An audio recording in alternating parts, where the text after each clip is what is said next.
animals don't have boundaries. Government and human have boundaries. For livestock, pasture in Ethiopia, in Somalia, in Uganda or in Kenya are the same, and cows do not know that. Goats do not know that. Pastoralism depends and relies on mobility. That unrestricted movement enables the pastoralists with their animals, livestock, to access critical services and resources for their livestock and for themselves. One of the critical services that they access is veterinary services. The other critical resources that they access through mobility is pasture. They also move in order to access water services or watering services. Also, the dipping services, which is the control of ectoparasites like ticks for their animals.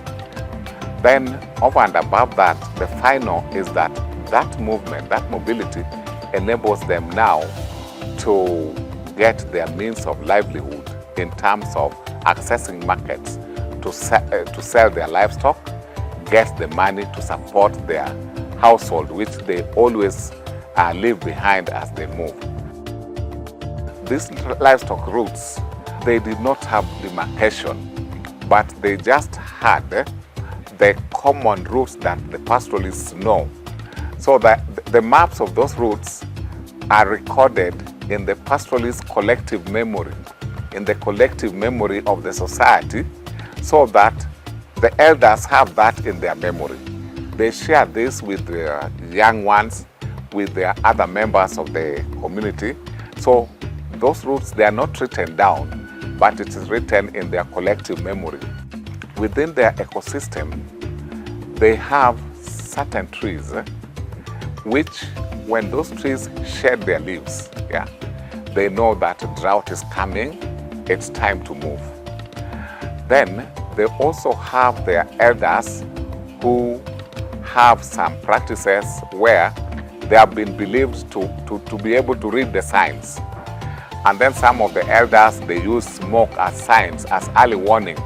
So sometimes they just put up the fire, the smoke moves, and then they study the movement of the smoke. When it faces a certain direction, turns to a certain direction, that one shows them to advise the community that we need to move north. That's where the smoke has shown us. But now, currently, our modern developments are not respecting those established rules and norms. So you find us coming and saying a road has to pass here. We have to establish a marketing center here.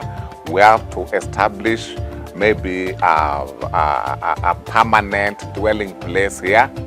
We have to do fencing here, and then agricultural communities come, they buy land and start fencing to do their crop production.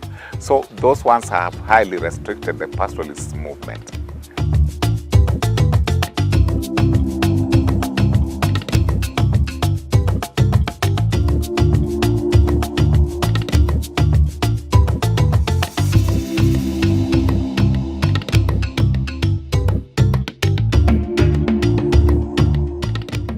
And once we demarcate them, then these routes will now be respected.